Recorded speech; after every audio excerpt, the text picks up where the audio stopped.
Lors de son troisième voyage missionnaire, Paul avait essentiellement séjourné à Éphèse.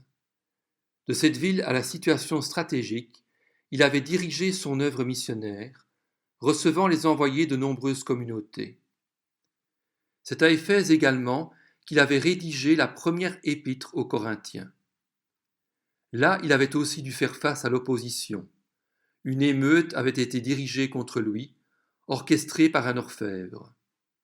Puis, à la fin de son séjour, Paul était parti pour Troas, où il avait donné rendez-vous à Tite, mais il s'était seulement rejoint à Philippe. Paul avait alors visité en Macédoine les églises de Thessalonique, de Bérée et des environs. Puis plus loin, il avait porté l'Évangile jusqu'en Illyrie. Durant son séjour en Macédoine, il avait rédigé la seconde épître aux Corinthiens, dont le but essentiel était d'établir son autorité apostolique sur l'Église de Corinthe, en vue de préparer une prochaine visite. Ensuite, Paul était retourné à Corinthe et y était demeuré durant 3 mois, durée pendant laquelle il avait pu rédiger calmement l'Épître aux Romains. Celle-ci était un véritable traité théologique présentant un exposé systématique des doctrines fondamentales de la foi chrétienne. Paul y développait les thèmes de la justification par la foi, de l'espérance, des conséquences du péché, de la grâce, de la liberté, de l'Église corps du Christ, des relations entre juifs et païens, de la réconciliation, insistant sur le fait que l'ignorance ne pouvait être considérée comme une excuse, car le Créateur se révélait à tous par sa création. Quant au salut, il ne s'obtenait pas par la loi ou en pratiquant de bonnes œuvres, mais par la foi, et cela était vrai tant pour les Juifs que pour les païens. Paul proclamait que ce salut gratuit impliquait une vie sanctifiée. Et il terminait son épître en abordant la question du statut d'Israël dans la nouvelle réalité inaugurée par le Christ, ainsi qu'une série de conseils pratiques indiquant aux croyants comment ils devaient se comporter dans leurs relations avec Dieu, avec les autorités civiles, avec le monde et avec les autres chrétiens.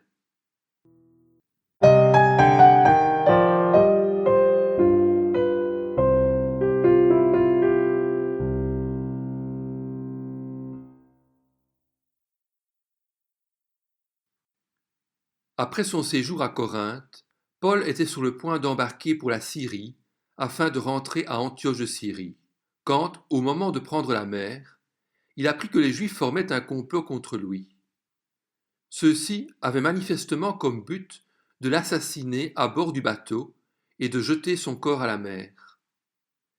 Il déjoua alors leur plan en changeant de direction et en se dirigeant vers la Macédoine, ce qui allongeait son voyage de retour de plus de 700 kilomètres, mais le protégerait des ennemis qui voulaient s'en prendre à sa vie. Pendant ce temps, ses autres compagnons prendraient les devants et pour dépister les adversaires, se rendraient à Troas en bateau.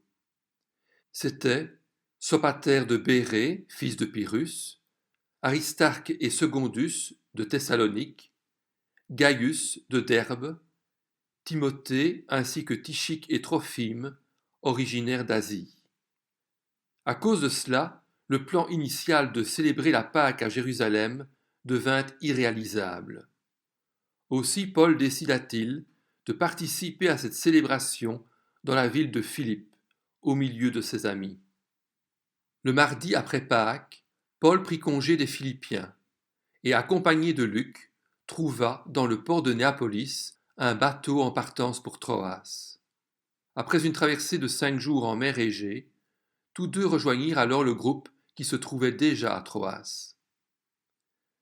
Malgré sa hâte d'atteindre Jérusalem, Paul prit le temps d'encourager et d'exhorter les chrétiens en Troade. Louis et Luc demeurèrent une semaine dans la cité portuaire. La veille de leur départ, le dimanche, alors qu'ils étaient réunis pour rompre le pain, Paul s'entretint avec des disciples et prolongea son discours jusqu'à minuit. Il y avait beaucoup de lampes dans la chambre à l'étage où ils étaient rassemblés, Et voici qu'un jeune homme du nom d'Eutychus, qui était assis sur le bord de la fenêtre, s'endormit profondément pendant le long discours de Paul, et entraîné par le sommeil, tomba du 3e étage. Quand on chercha à le relever, il était mort. Mais Paul, qui était descendu, se pencha sur lui et le prit dans ses bras en disant « Ne vous inquiétez pas, car son âme est en lui. » Ensuite, il remonta, rompit le pain et mangea, puis poursuivit ses entretiens jusqu'à l'aube avant de partir. Le jeune homme, quant à lui, fut ramené vivant à leur grande consolation. Tandis que ses compagnons prenaient une fois encore les devants, embarquant sur un bateau à destination d'Assos, sur la côte nord du golfe d'Édrémite, Paul fit la route à pied. Conformément à ses instructions, ils se rejoignirent à Assos, où Paul monta à bord pour faire cap sur Mytilène.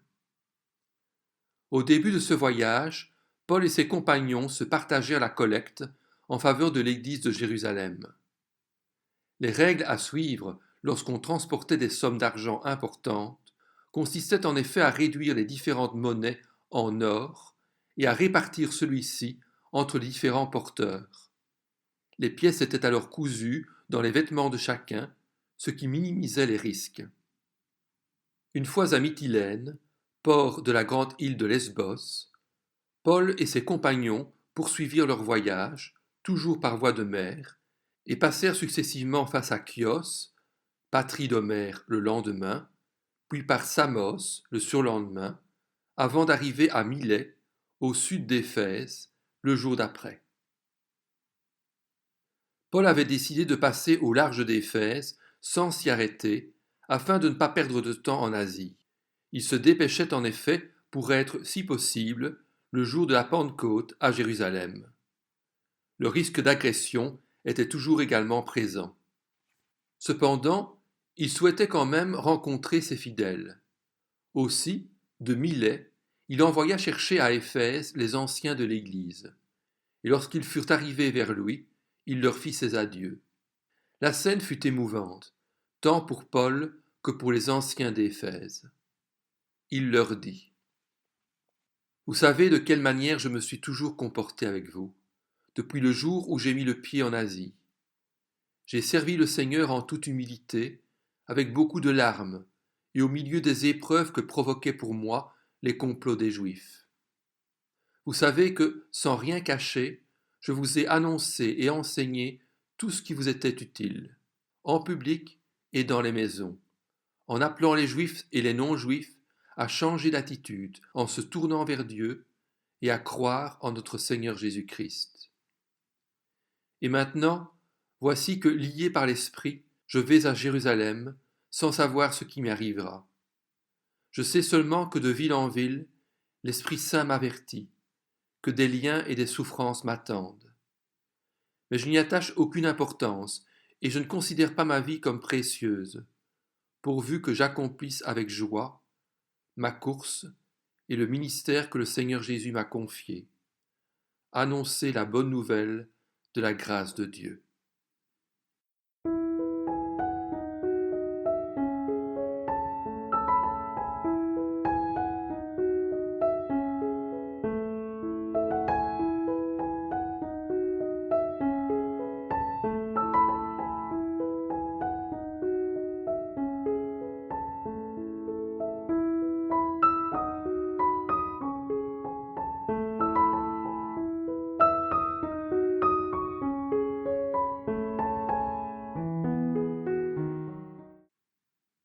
Désormais, je le sais, continua Paul, vous ne verrez plus mon visage, vous tous au milieu de qui j'ai passé en prêchant le royaume de Dieu. C'est pourquoi je vous déclare aujourd'hui que je suis pur du sang de vous tous, car je vous ai annoncé tout le plan de Dieu sans rien en cacher. Faites donc bien attention à vous-même et à tout le troupeau dont le Saint-Esprit vous a confié la responsabilité. Prenez soin de l'Église de Dieu, qu'il s'est acquise par son propre sang. Je sais qu'après mon départ, des loups cruels s'introduiront parmi vous, et ils n'épargneront pas le troupeau.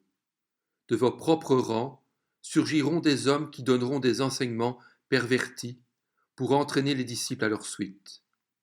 Restez donc vigilants, et souvenez-vous que durant 3 ans, nuit et jour, je n'ai pas cessé d'avertir avec larmes chacun de vous. Et maintenant, frères, je vous confie à Dieu et au message de sa grâce. Lui qui a le pouvoir d'édifier et de vous donner un héritage avec tous les saints. Je n'ai désiré ni l'argent, ni l'or, ni les habits de personne. Vous le savez vous-même, les mains que voici ont pourvu à mes besoins et à ceux de mes compagnons. En tout, je vous ai montré qu'il faut travailler ainsi pour soutenir les faibles et se rappeler les paroles du Seigneur Jésus, puisqu'il a lui-même dit « Il y a plus de bonheur à donner qu'à recevoir. » Après avoir dit cela, Paul se mit à genoux et pria avec eux. Tous fondirent alors en larmes. Ils se jetèrent au cou de Paul et l'embrassèrent, attristés surtout parce qu'il avait dit qu'ils ne verraient plus son visage. Puis ils l'accompagnèrent jusqu'au bateau. Les vents jusqu'à Kos leur furent favorables et ils atteignirent Rhodes le lendemain et Patara le 3e jour. Ayant alors trouvé un bateau marchand qui faisait la traversée vers la Phénicie, ils montèrent à bord et partirent. Arrivés en vue de l'île de Chypre, ils poursuivirent leur route du côté de la Syrie pour débarquer à Tyr, où le bateau devait décharger sa cargaison. La traversée avait duré 1 semaine. Comme ils trouvèrent à Tyr des disciples, ils restèrent 7 jours avec eux. Poussés par l'Esprit, ceux-ci disaient à Paul de ne pas monter à Jérusalem. Mais une fois les 7 jours passés, Paul et ses compagnons repartirent.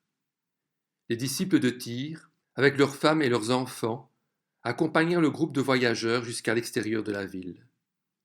Là, ils s'agenouillèrent sur le rivage et prièrent. Après avoir pris congé les uns des autres, les disciples de Tyr retournèrent chez eux, tandis que Paul et ses compagnons montèrent sur une embarcation qui se dirigeait vers Ptolémaïs. À Ptolémaïs, ils saluèrent les frères et sœurs et passèrent 1 jour avec eux. Leur voyage sur mer était terminé. Ils repartirent à pied pour Césarée, qu'ils atteignirent après 2 jours de marche. Là, ils séjournèrent environ 1 semaine chez Philippe l'évangéliste, qui était l'un des 7 diacres. Le Seigneur donnait ainsi à son apôtre quelques moments de repos et de communion fraternelle, avant les nouvelles luttes qui l'attendaient. Ils étaient là depuis plusieurs jours, lorsqu'un prophète du nom d'Agabus descendit de Judée et vint les trouver. Prenant la ceinture de Paul, il s'attacha les pieds et les mains et dit : « Voici ce que déclare le Saint-Esprit. L'homme à qui appartient cette ceinture, les Juifs l'attacheront de la même manière à Jérusalem et le livreront entre les mains des non-Juifs. » En entendant cela, les compagnons de Paul et les croyants de Césarée supplièrent Paul de ne pas monter à Jérusalem. Mais il leur répondit : « Que faites-vous là à pleurer et à me briser le cœur ? Je suis prêt non seulement à être emprisonné, mais encore à mourir à Jérusalem pour le nom du Seigneur Jésus. » Et comme ils ne se laissaient pas persuader, ils n'insistèrent pas et dirent : « Que la volonté du Seigneur soit faite. » Depuis Milet jusqu'à Jérusalem, tout le trajet avait tenu à la fois d'une procession triomphale et d'un cortège de deuil. Partout, les églises avaient accueilli Paul avec chaleur, dans une atmosphère de fête, mais mêlée d'inquiétude. À chaque étape, on voulut l'empêcher de monter à Jérusalem, mais toujours en vain.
Paul et ses compagnons entamèrent la dernière étape de leur voyage, et quelques disciples de Césarée les accompagnèrent jusqu'à la ville sainte.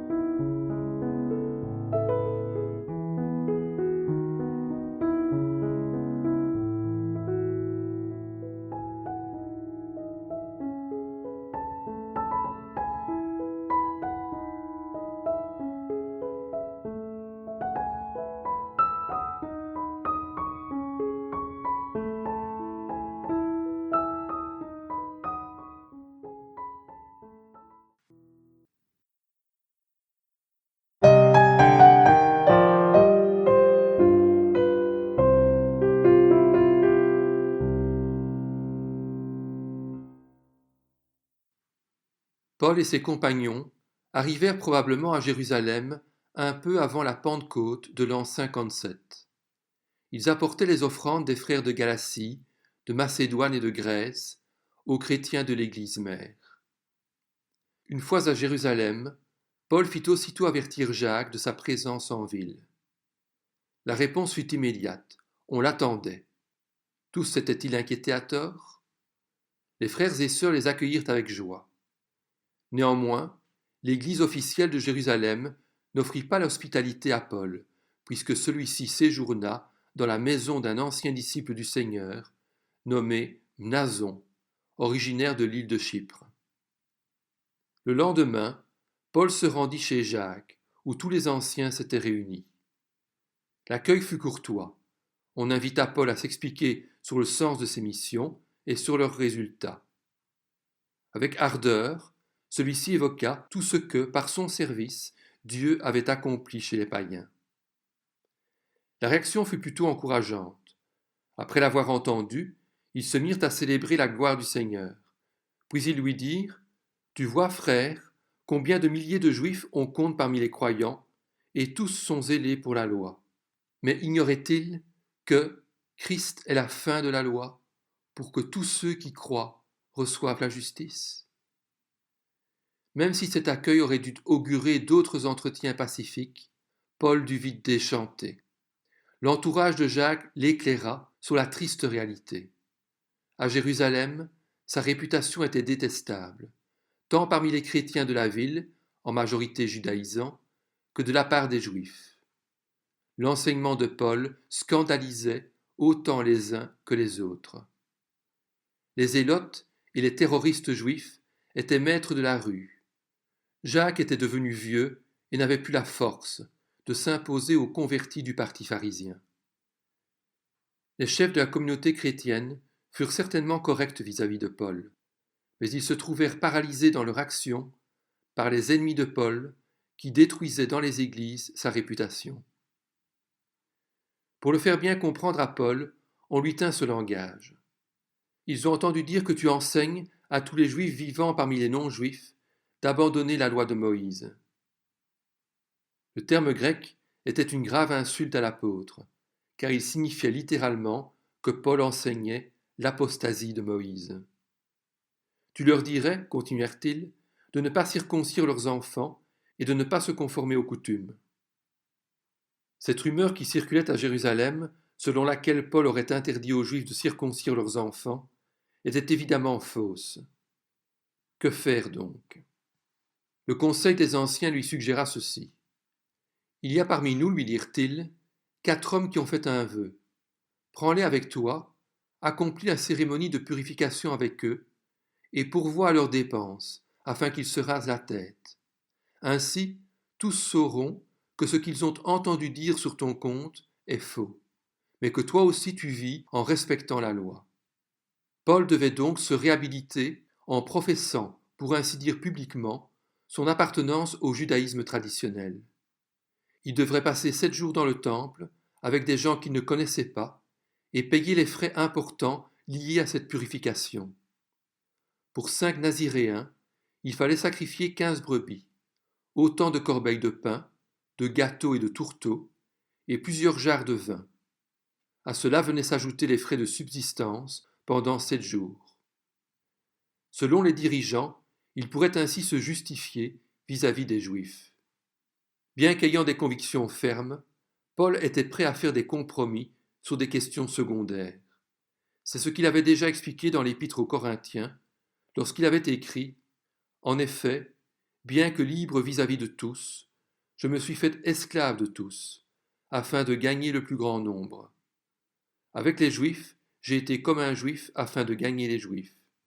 Avec ceux qui sont sous la loi de Moïse, comme si j'étais sous la loi, et bien que n'étant pas moi-même sous la loi, afin de gagner ceux qui sont sous la loi. » Paul souhaitait que la paix règne dans l'église de Jérusalem.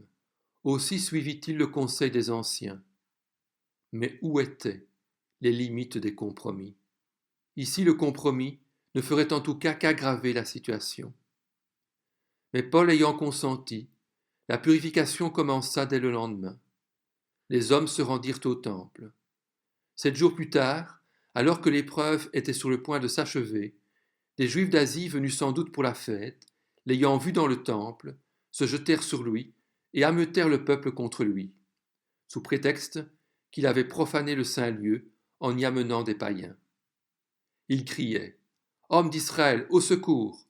Le voici l'individu qui prêche à tous et partout contre notre peuple, contre la loi et contre ce lieu. Et voilà encore qu'il a introduit des Grecs dans le temple et profané le lieu saint. » Le temple de Jérusalem était composé de 2 parties distinctes, le parvis des gentils, où chacun pouvait se rendre, et l'enceinte sacrée, où seuls les Juifs avaient accès. Celle-ci était entourée d'un mur bas, composé de pierres, qui marquait la limite à ne pas franchir si l'on n'était pas juif. À plusieurs endroits on pouvait lire, en grec et en latin, cet interdit.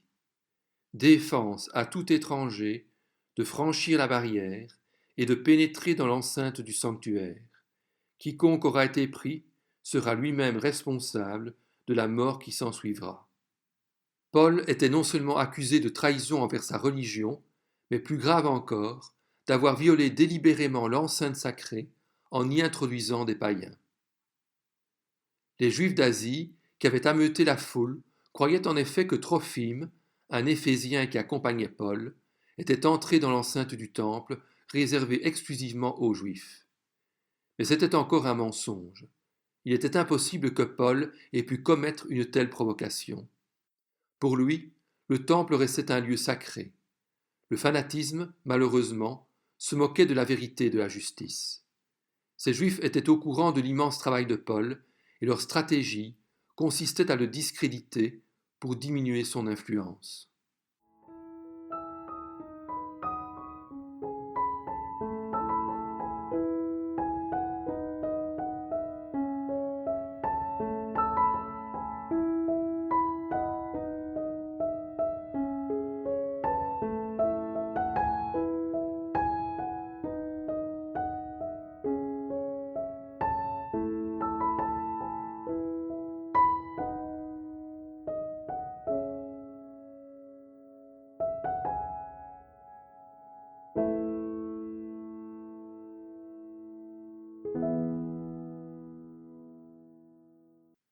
Ils traînèrent Paul hors du temple, dont on ferma aussitôt les portes.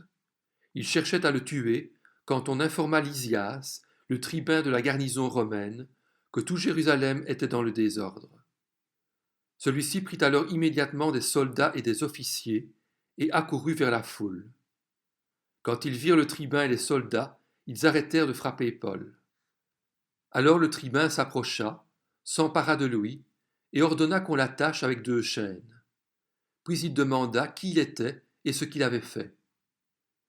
Cependant, dans la foule, les uns criaient une chose, les autres une autre. Comme il ne pouvait rien apprendre de certains à cause du tumulte, il ordonna de conduire Paul dans la forteresse. Lorsque celui-ci arriva sur les marches de l'escalier, il dut être porté par les soldats à cause de la violence de la foule, car l'ensemble du peuple suivait en criant « à mort ». Ainsi s'accomplit ce que l'Esprit Saint avait annoncé par le prophète Agabus. Cependant, au moment où on allait le faire entrer à l'abri dans la forteresse, Paul, qui avait gardé sa présence d'esprit et restait maître de la situation, demanda à parler au peuple, disant en grec au tribun: M'est-il permis de te dire quelque chose? Le tribun répondit: Tu sais le grec?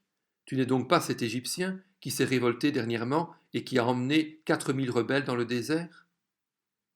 Paul reprit: Je suis juif de Tarse, en Cilicie, et citoyen d'une ville qui n'est pas sans renom. Je t'en prie, permets-moi de parler au peuple. Question étrange de la part d'un homme qui venait de risquer sa vie. Mais Lysias permit au prisonnier de parler à la foule. Le désir de Paul de témoigner de sa foi à son peuple et le souci d'établir la vérité passaient avant sa propre sécurité. Par un geste de la main, il fit maintenant taire la foule en furie. Il savait que le silence ne durerait pas longtemps.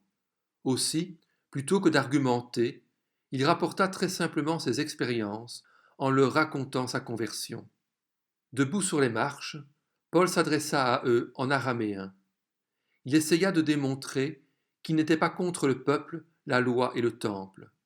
Mais son discours ne réussit pas à calmer les cris de haine de la foule. Lorsque Paul fit mention des non-juifs, racontant que le Seigneur lui avait dit « Vas-y, car je t'enverrai au loin vers les non-juifs », cela rappela au peuple ses griefs et agit comme un détonateur. La fureur de la foule éclata avec une violence extrême. Ils se mirent alors à crier « Fais disparaître de la terre un pareil homme, il n'est pas digne de vivre !» Ils poussaient des cris, jetaient leurs vêtements et lançaient de la poussière en l'air. Pour apaiser quelque peu la foule, le tribun donna alors l'ordre au centurion de faire entrer Paul dans la forteresse et de procéder à son interrogatoire par le fouet, afin de savoir pour quel motif il criait ainsi contre lui. Alors qu'il l'attachait aux poignets et aux chevilles avec des courroies, Paul dit à l'officier qui était présent: « Avez-vous le droit de fouetter un citoyen romain qui n'est pas même condamné ?» À ces mots, le centurion se précipita chez le tribun, car les représentants de Rome avaient un grand respect de ceux qui portaient le titre de citoyen romain. L'officier avertit le tribun en disant: « Attention à ce que tu vas faire, car cet homme est romain. » Alors, s'approchant de Paul, le tribun lui demanda: « Dis-moi, es-tu romain ?» « Oui, répondit-il. Le faux usage de ce titre était puni de mort. Personne n'osait donc en abuser. Lysias jeta un regard interrogateur sur Paul, disant: « C'est avec beaucoup d'argent que j'ai acquis ce droit de citoyen. » Quant à moi, répliqua Paul, je l'ai de naissance. Lysias commença à se sentir mal à l'aise et eut peur. Le droit pénal romain interdisait l'interrogatoire par le fouet au début d'une procédure. Aussitôt ceux qui devaient procéder à l'interrogatoire se retirèrent. Le lendemain, le commandant voulut savoir avec certitude de quoi les Juifs accusaient Paul. Il le fit détacher et donna l'ordre au chef des prêtres et à tout le Sanhédrin de se réunir. Puis il fit venir Paul et le plaça au milieu d'eux.